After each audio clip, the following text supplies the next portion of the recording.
বিষটায় আমরা গত 2 বছর প্রবলেম দেওয়ার কারণে মাথানো রিপেয়ারিং করেছে, কিন্তু বডিটা রিপেয়ারিং করেছে। সামনে যে জায়গাতে অ্যাক্সিডেন্ট হয়েছে এই জায়গায় হারে দেখাও যার ওভারলোডের কারণে এটা প্রত্যক্ষদর্শী যত মানুষ আইব আগুয়া মানুষ আইলেও কইব যে এটা ওভারলোডের কারণে স্প্রিং ছিড়িয়া গেছে গিয়া। গতিকে সবচেয়ে বড় আমি দায়ী করবো যাতে এখানে লেখা আছে 40 টন, এখানে একসাথে দুইটা গাড়ি 120 টন 30 টন উঠলো, যার কারণে এটা ঘটনা ঘটে। একবারে সামনে আউটপোস্ট এখানে করে গাড়ি চেক করে চালাও হয়, একলগে দুইটা গাড়ি উঠলো, এটা তো আমরা পাবলিক রাত 2টার সময় তাহার কথা নাই।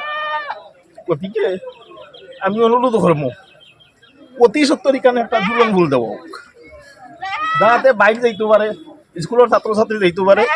দুলন ভুল বানাইতে সরকারের সময় লাগতো না, একটা দুলন ভুল দিয়া প্রবলেমটা সমাধান করে দেওয়া হোক। এখানে SDRF-এর নৌকা দেওয়া হয়েছে, ইটা সামান্য, ইটা তারা বড় ধরনের অ্যাক্সিডেন্ট হওয়ার সম্ভাবনা। গতিকে আমি অনুরোধ করবো এই দেশর খাদ্যদ্রব্যতেই শুরু করিয়া প্রত্যেকটা জিনিসের দাম ঊর্ধ্বগতি হইব।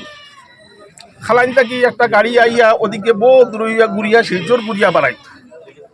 গতিকে ছাত্রছাত্রীর কথা বিবেচনাত রাখিয়া, ব্যবসায়ীর কথা বিবেচনাত রাখিয়া অতি সত্তর একটা দুলনমূলক ব্যবস্থা করে দেওয়া হোক।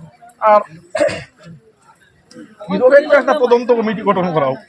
এই ঘটনাটা ঘটল কেন, উপযুক্ত যারা শাস্তি পাইবার যোগ্য তারা শাস্তি পাইবার লাগে আমি অনুরোধ, প্রশাসনের শাস্তি দেব।